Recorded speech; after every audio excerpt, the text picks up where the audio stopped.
is, my God, why have you forsaken me? When some of the bystanders there heard it, they began saying, this man is calling for Elijah. Immediately one of them ran and took a sponge, soaked it with sour wine, and put it on a reed and gave him to drink.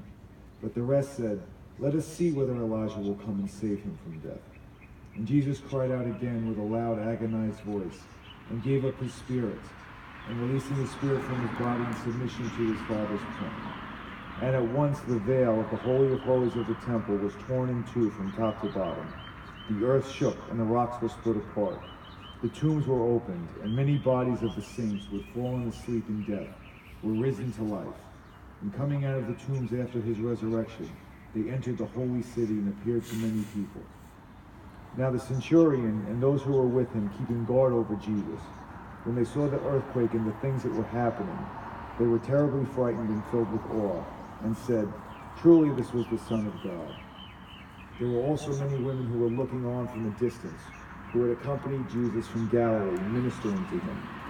Among them was Mary Magdalene, and Mary, the mother of James and Joseph, the mother of Zebedee's sons. When it was evening, there came a rich man from Arimathea named Joseph, who was also a disciple of Jesus. He went to Pilate and asked for the body of Jesus so that he might bury him. And Pilate ordered that it be given to him. And Joseph took the body and wrapped it in a clean linen cloth and laid it in his own new tomb, which he had cut in the rock. And he rolled a large stone over the entrance of the tomb and went away. And Mary Magdalene was there, and the other Mary, sitting opposite the tomb. The next day, that is, the day after the preparation for the Sabbath, the chief priests and the Pharisees assembled before Pilate and said, Sir, we have remembered that when he was alive, that deceiver said, after 3 days I will rise from the dead.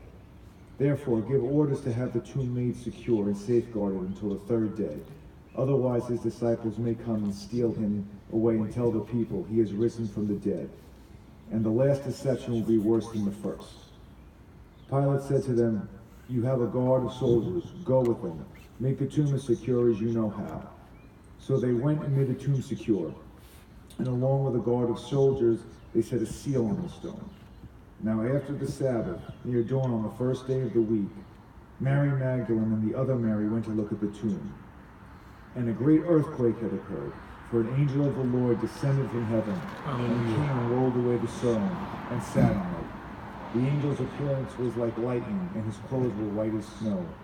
The guard shook, paralyzed with fear, at the sight of him, and became like dead men.